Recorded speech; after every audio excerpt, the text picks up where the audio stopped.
Good evening, everybody. I am your host, Mia Neeson, a part of the coalition No Dem Left Behind here in Maryland, and I am joined by Cindy again. So tell us, Sydney, what you running for? Hi, Mia. Thanks so much for having me here today. My name is Dr. Cindy Banier, and I'm a candidate for Congress in Southwest Florida, Congressional District 19. That's coastal Southwest Florida, Boca Grande, all the way down to Marco Island. I'm a mom and small business owner, and I'm fighting for our water, our health, and our community. That's awesome. Well, we have our land, our legacy, and our vote here in Maryland, and I have to say, it's a huge district, the size of two Delawares. In fact, one of the sad things is I can't even go to New York or see family for the holidays coming up because of the COVID crisis. I mean, how is it for you down in Florida? What's going on locally for you? Oh, wow, that's funny you should ask. You know, we are right outside of the brand new epicenter of coronavirus in the United States, which is Miami. But my own home area here in Lee County is really just right behind. Just got word, and I was just making a post before we got on here today, that our hospitals are in Lee County are at 100% staff capacity. So, you know, that thing at the beginning of the pandemic that everybody's really worried about, yeah, that's happening here now.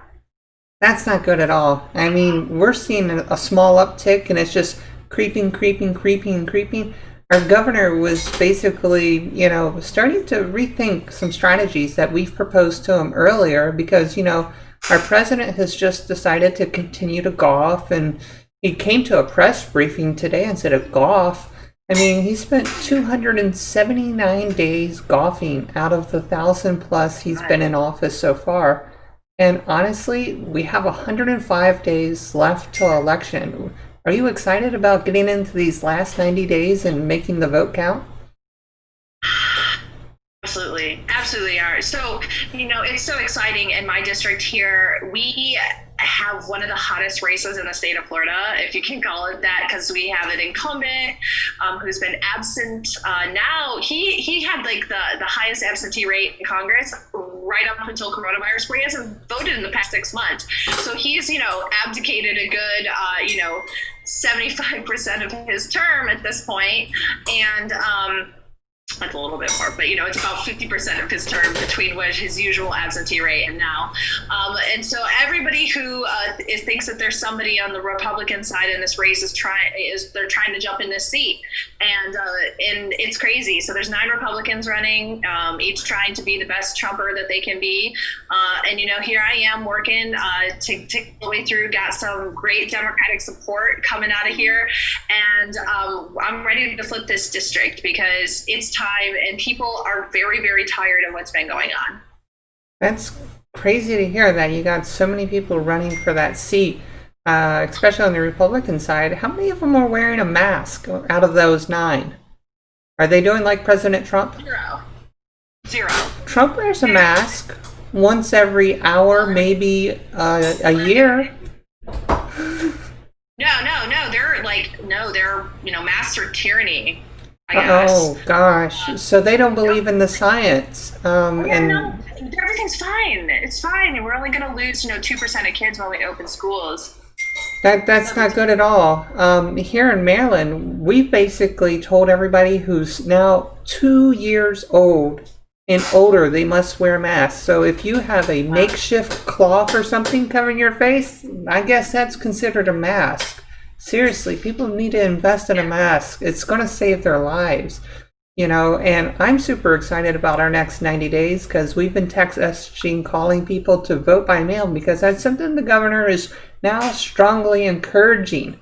So are you folks voting by mail in Florida?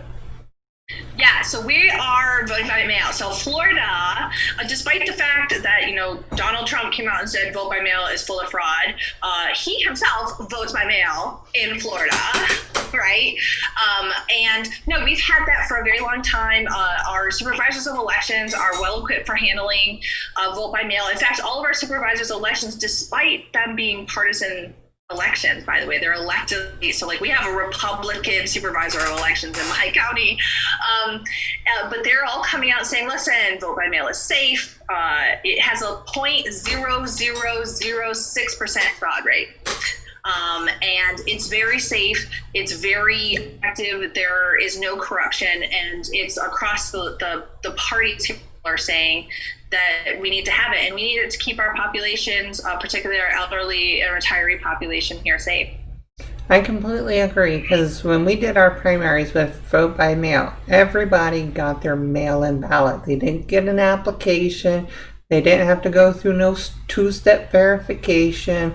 You know, even if they showed up on election day, they were still able to just, you know, grab the ballot, fill it out, verify their information, and put it in a box and vote. I mean, that was simple.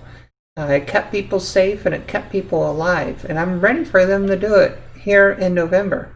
So I'm just glad to hear it's happening everywhere else. Because this isn't going away. It's not magically going away. In fact, I think Trump says, oh, he changed his mind as much as my representative has been changing his mind. He now says, well, the pandemic's going to get worse. It's not going to just disappear. It's you know, he can't Sharpie gate his way out of this. I think he's just going to get the secret police around here and tell everybody to mask. Oh, wait, I don't think he's going to do that. He's just going to get rid of us. I think that's going to be the hardship that we all feel as an American. But, you know, stay active, stay a voter. And, you know, what are your thoughts if the president said, hey, this is something that we're doing in your community? What, like just ignoring the pandemic or releasing paramilitary troops? Paramilitary troops.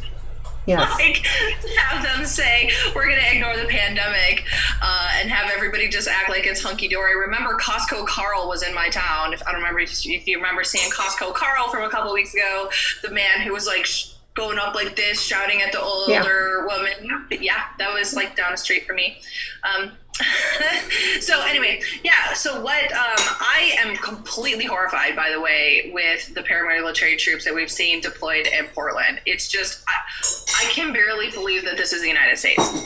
And the thing that's like really, really wild for me is, you know, I'm a professor in the Department of Political Science. I teach American government, I teach global studies, right? So, you know, I've been very involved in the analysis of political science and international relations, you know, throughout my career.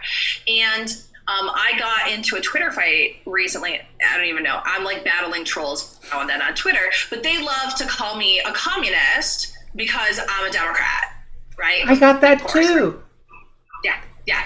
And so the thing that's funny for me, and as I made this post one time, and basically it was saying like communism is like this political philosophy. I said, but authoritarianism is when there's single party rule and people are being, you know, politically persecuted and disappeared. And that's what you're really afraid of. I said, so all the things that you're afraid of in communism, you're really afraid of authoritarianism, and you should absolutely be afraid of authoritarianism, was my post. And then of course the Twitterverse, the troll Twitterverse, like descended upon me. There were calls for me to be fired from my job at the university for being a communist sympathizer. And you're not. With Mao, like insane. And the whole point was, what we're